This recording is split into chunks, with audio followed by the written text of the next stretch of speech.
Ngayong episode, magkakaroon tayo ng episode for fisherman or sa pangingisda po. No? Ang una nating interviewin, ang aking kumpare, ang poging-pogi. Anong pangalan mo, pre? Ako nga pala si Joseph Makailaw. Ang trabaho ko ay pangingisda. Nag-iisda siya dito. Bali yan, pre, saan tayo dito ngayon? Dito kami ngayon sa Barangay Gimbunan. Gimbunan, Gloria Oriental, Mindoro. Ayan, pre, kailan ka nagsimulang parang mangisda? Maliit pa or? Nag-start ako ng isda mga 12 years old. 12 years old. 12 years old ako nag-start ng pag-isda na. At doon na rin ako dahil sa pangisda, doon na rin ako nabinyagan. Hirap rin ng buhay noon, talagang ito lang. Doon ako na rin nabinyagan kasi nagkahuli kami ng tatay ko, tigisa kami magandang isda. Tapos nagkataong mapiesta dito sa Barangay Gimbunan. Kaya yun na rin yung kung ano yung huli namin, binenta, sino pinanggasto. Ayun, mula nung 12 years old, ito na yung naging pangunahing kabuhayan ninyo, no? Kabuhayan. Magtatay. Ayan, sa ngayon, nung nag-asawa ka, di ba nagpunta ka pa rin ng Maynila? Oo, nag-Maynila. Trabaho ka, pero pagbalik mo, ayun ulit. Yun ulit pangingisda yung kabuhayan. Sa pangingisda, ano yung masayang parang experience mo sa pangingisda? Ang masaya sa pangingisda, yung talagang pag nakahuli ka ng siyempre, hindi maiwasan yung paglalaot ka, pag mangingisda ka. Minsan, uhuli ka lang, pakaunti lang, hindi pa sasapat sa yung gastos or gasolina, ganyan. Ang masaya naman dyan, pag nakahuli ka na mas marami, nagkataong maganda ang presyo ng isda. Magagandang klaseng isda. Nakadepende pa rin sa panghuli ang swerte sa dagat. Ayan, sa pangingisda, ano yung mostly ginagamit dito sa Gimbunan, sa ganitong bangka, pre? Kasi sumasama ka rin sa, tawag doon, tibog. Oo, nagdadala din ako ng tibog. Ano yung, sa tibog, anong nahuhuli nyo doon? Sa tibog, ang gamit namin dyan, panghuli ng isda, ay lambat. Lambat na malalaki na. Malalaking lambat. Mga sinulid. Yan ang gamit, kuralon. Tapos malayo yun. Ilang araw kayo sa laot nun? Start kami ng gantong oras, mga 11. Start na kami niyan, lalaot. Laot na kami. Mula dito, nasa 38 miles. Kaya abot niya na si Bale? Lampas pa kami dyan. Conception, no? Lampas pa kami dyan. Kung makikita mo doon si Bale, napakalaki. Doon sa kabila niyan, Marinduque na. Maliit na. Ang si Bale sa amin. Maliit na. Lubog na si Bale. Halos hindi malas makita. Malapit na kayo sa Marinduque, parang ganun. Ang Marinduque, parang ganun. Basta natin. Pero malapit na kami sa Simara. Kita na, kung matusin, kita ng buhangin. Ano mga usual na nahuhuli doon? Ang panghuli dyan, gulyasan talaga. Gulyasan. Yung mga tunahin. Mga tuna. Ay, sa ganitong bangka, pre, anong gamit mo ba? Ano to? Tawag sa ganito? Yan ay sumbada. Tabuya, pang-sumbada.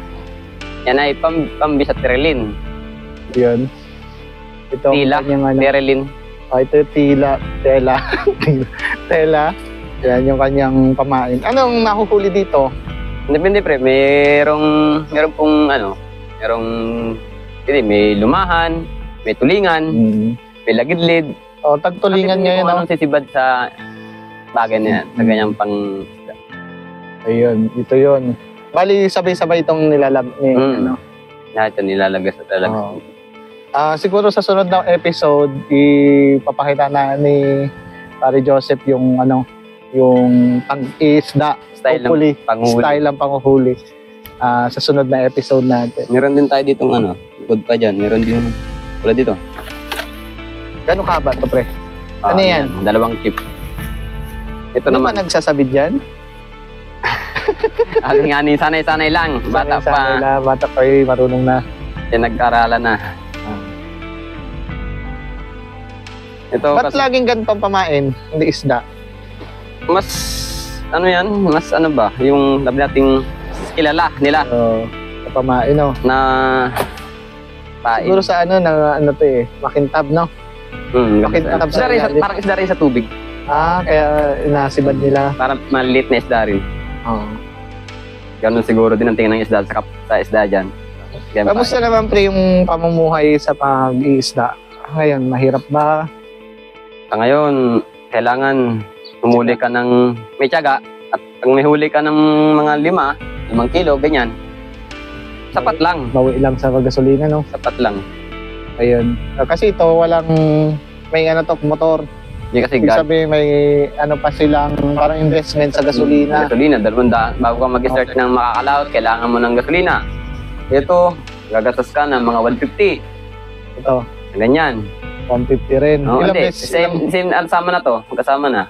Ilang beses mo nga gamitin? Nakadepende pre, kung hanggat hindi siya naluma or hindi siya malagot. Hindi siya malagot. Yan. Pag kaunti na yung ganito, pwede mo rin pa itong pwede pa kukunin yung pambis. Pambis, apalitan.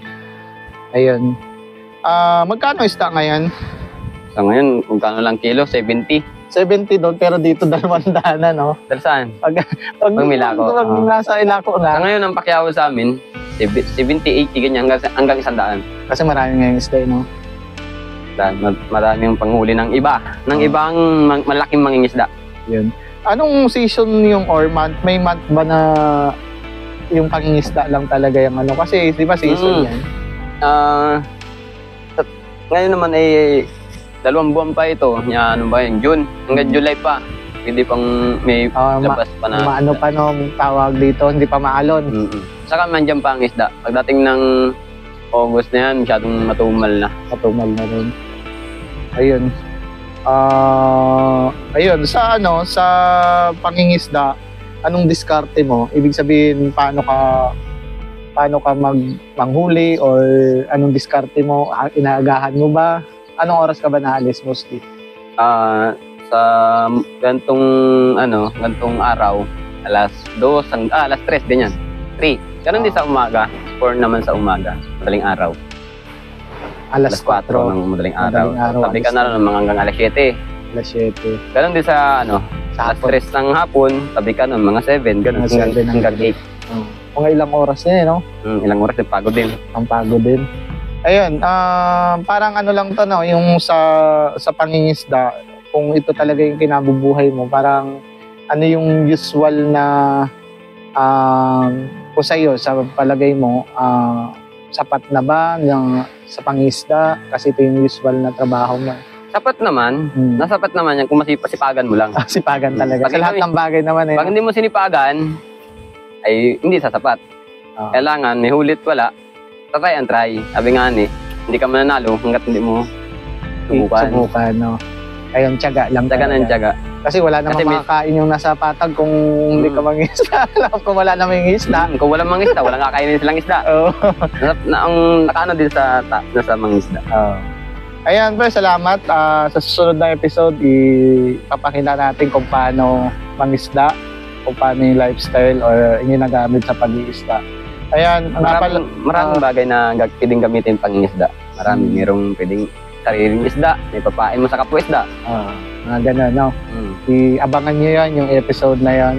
Ayan, kasi dito sa Mindoro, isa sa mga pangunahing pinagkakabuhayan or ginagawa is Kasi tayo is island, no?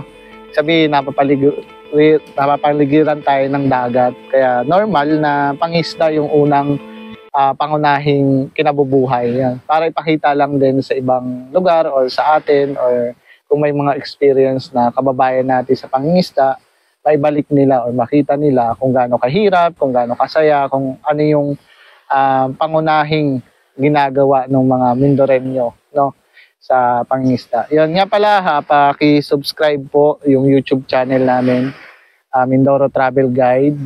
Then Facebook page namin, Mindoro Travel Guide. Search nyo lang po, no.